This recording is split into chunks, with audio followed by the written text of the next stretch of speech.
ఎవరికైనా నేను సవాలు చేస్తున్నా, శ్రీకృష్ణుడి జీవితంలో ఆనందదాయకమైన ఘట్టంలోనే 10 రాయండి. మీరు ఒకటి కాదు 10 లేవండి, 2-3 మించి మీకు దొరకవండి. విషాద ఘట్టాలు రాయండి అమ్మా, నేను చెబుతున్నా ఓ 25 దొరుకుతుంది. ఓ 25 అది శ్రీకృష్ణుడి జీవితం. పుట్టింది జరసాల్లోన, పుట్టిందో తల్లిక, పెంచిందో తల్లి, పుట్టిందో తండ్రిక, పెంచింది ఇంకో తండ్రి. అందులో పెంచిన తండ్రికేమో వీడు తన బిడ్డ కాదని తెలుసా, ఆ తల్లికేమో తెలియదా?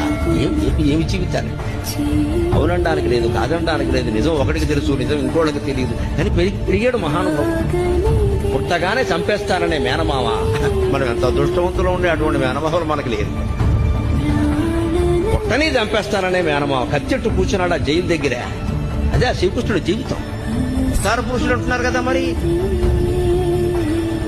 ఇంత భయంకరమైన జీవితంలో కూడా భగవత్తత్వాన్ని వ్యక్తం చేసిన మహానుభావుడు శ్రీకృష్ణుడు. కృష్ణం పొందే జగత్. పరిత్రాణాయ సాధూనా వినాశాయ చ దుష్కృతా ధర్మ సంస్థాపనార్థాయ సంభవామి యుగే యుగే. ఈవేళ మృత శరీరాన్ని ఒక్క పూట ఉంచాలంటే ఎంత కష్టమవుతోంది. భాగవతం భారతం చదివి తెలుసుకోండి. 7 రోజులు మృత శరీరం అలాగే ఉందండి. 8 మంది భార్యలలో ఒక్కరు లేరు. తల్లి లేదు, తండ్రి లేదు, బిడ్డలు లేరు, ఎవ్వరు లేరు. మన భాషలో చెప్పాలంటే దిక్కుమాలిన మరణం.